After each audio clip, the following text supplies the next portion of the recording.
Untuk mengetahui bagaimana persiapan KAI jelang mudik 2024, sudah bergabung bersama kami Iksvan Henry Wintoko, Manajer Humas Daop 1 Jakarta. Selamat malam, Mas Iksvan.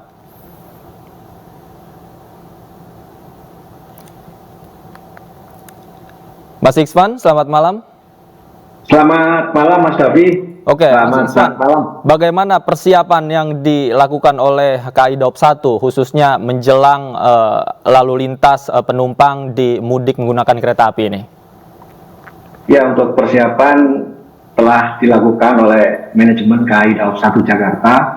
Dari bulan Februari, pimpinan kami, Bapak Iwan Eka Putra, secara langsung memimpin pengecekan pemeriksaan jalur-jalur di wilayah daerah operasi 1 Jakarta. Adapun pemeriksaan yang dilakukan pertama kali adalah pemeriksaan prasarana kaitannya dengan fasilitas jalur kereta api, kemudian pemeriksaan sarana, dan kemudian adalah pengecekan pada para petugas khususnya frontliner. Ada pengatur perjalanan kereta api, ada masinis, kemudian ada petugas CSOT atau kondektur. Pada awal tahun kemarin 2024 PT KAI juga melakukan MCO, medical check up, kepada para petugasnya, dan alhamdulillah sudah dinyatakan bagus, baik untuk melakukan pekerjaan khususnya menyambut angkutan lebaran tahun 2024. Kemudian pengecekan berikutnya adalah kaitannya dengan fasilitas-fasilitas yang ada di stasiun oleh petugas dari Kementerian Perhubungan, dalam hal ini Direktorat Jenderal Perkeretaapian, kemudian PT KAI Pusat dan PT KAI Daop 1 Jakarta, yang kita kenal dengan nama Ramcek. Ramcek meliputi sarana prasarana kelayakan sesuai dengan standar pelayanan minimum Peraturan Menteri Perhubungan. Kaitannya dengan ada yang berkaitan dengan fasilitas disabilitas, kemudian ada kaitannya dengan toilet, kemudian alat pemadam api ringan, kemudian kaitannya dengan kotak obat yang ada di atas kereta api maupun yang ada di stasiun. Demikian, Mas Davi. Baik, Pak Iksvan, kita tahu ini banyak warga yang colong start begitu, mudik lebih awal. Apakah ketersediaan tiket ini juga akan terjamin sampai nanti masa libur Lebaran, dan bagaimana mekanisme mendapatkannya bagi para penumpang? Ya, dari H-45 sebelum jadwal keberangkatan, kalau ditetapkan masa angkutan lebarannya H-10, H+10, dan masa poskonya itu H-5, H+5, dan ditetapkan oleh PT KAI Pusat, dalam hal ini sebagai perwujudannya adalah rencana operasi. Jadi untuk H-10 itu tepatnya pada tanggal 31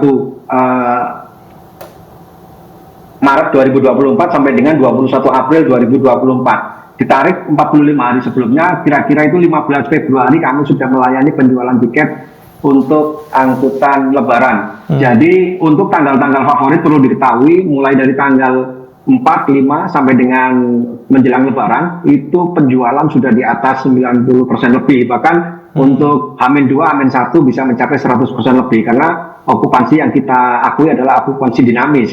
Kemudian untuk himbauan, alhamdulillah kami berkali-kali menyampaikan pada media massa, baik cetak, online maupun TV, bahwa para pelanggan kita himbau untuk bisa membeli tiket di luar tanggal-tanggal favorit, yaitu di antara tanggal 31 sampai dengan tanggal 3. Informasi dari reporter tadi bisa menunjukkan bahwa himbauan dan arahan kami telah dibaca oleh para pelanggan yang ingin mudik lebih dulu, sehingga mereka akan mudah untuk mendapatkan tiket. Karena untuk tanggal 31 sampai dengan tanggal 3 itu komposisi tempat duduk kami menunjukkan persentase antara 50 sampai 60% masih tersedia. Oke. Kemudian untuk mengantisipasi adanya lonjakan, biasanya kan 7 hari jelang Lebaran ini lonjakan penumpang juga terjadi di stasiun kereta api. Bagaimana upaya yang dilakukan? Ya, untuk upaya kami secara bertahap kemarin, secara umum itu KA reguler dijalankan secara harian 54 jumlahnya. Kemudian tahap pertama ditambah sampai jumlahnya menjadi 62. Dan terakhir pantauan tadi pagi itu sudah di running sebanyak sekitar 77 perjalanan kereta api jika kita akumulasi dari tanggal 31 sampai dengan tanggal 21 April 2024 itu berjumlah 1.677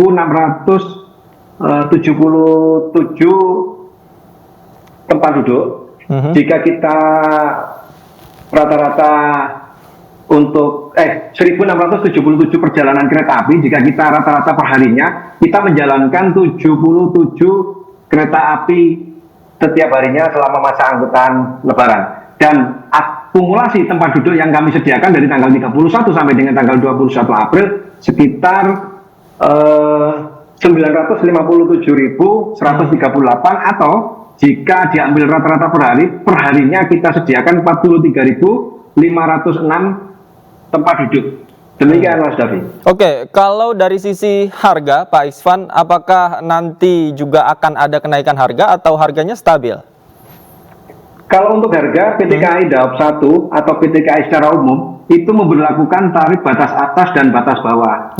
Untuk penjualan jauh-jauh hari itu terdiri dari beberapa subkelas. Untuk mendekati hari keberangkatan, kemungkinan subkelas yang terendah atau yang menengah mungkin bisa jadi habis, tinggal yang tertinggi. Demikian Mas Davi. Oke, Pak Isvan, hari ini juga kan libur tanggal merah begitu. Ada 3 hari yang dimanfaatkan oleh warga untuk mudik lebih awal. Trennya seperti apa catatan Anda untuk hari ini dan 3 hari ke depan? Ya, kalau pantauan kami sebetulnya masih seperti biasa, karena antara mudik hari akhir pekan ditambah hari besar nasional itu kalau diambil rata-rata pada saat Nataru, contoh Nataru itu untuk pasar Senen itu di atas 11 bahkan sampai 21.000 pelanggan. Ini terpantau tanggal 28 kemarin untuk keberangkatan dari stasiun pasar Senen itu 13.805, meningkat sekitar 2% dari hari-hari biasa. Kalau untuk Gambir itu 9.322, itu rata-rata perharinya kalau bukan hari besar atau bukan libur akhir pekan, rata-rata hampir 8.000. Secara total untuk tanggal 28 kemarin itu Daop 1 melayani 28.911. Kemudian untuk tanggal 29 hari ini masih penjualan masih bergerak itu 25.161. Artinya di sini puncaknya terjadi pada hari Kamis kemarin, Mas Davi. Oke. Justru puncaknya hari Kamis kemarin ya, bukan hari ini ya? Betul, karena kan tanggal 29-nya sudah libur, kemudian hari Minggu libur. Selanjutnya kalau misalkan dia bukan pegawai yang notabene bisa meliburkan dirinya, mungkin Senin juga sudah tidak masuk. Jadi dia bisa libur mendahului seperti apa yang disampaikan teman reporter tadi. Mereka bisa pulang kampung lebih awal begitu ya, memanfaatkan libur yang ada. Terima kasih Pak Ikvan atas informasinya. Terima kasih banyak sudah bergabung bersama kami di iNewsroom. Selamat malam, sehat selalu. Pemirsa, berbagai persiapan terus dilakukan jelang arus mudik Lebaran tahun 2024. Diprediksi jumlah pemudik pada tahun ini akan meningkat mencapai 50%.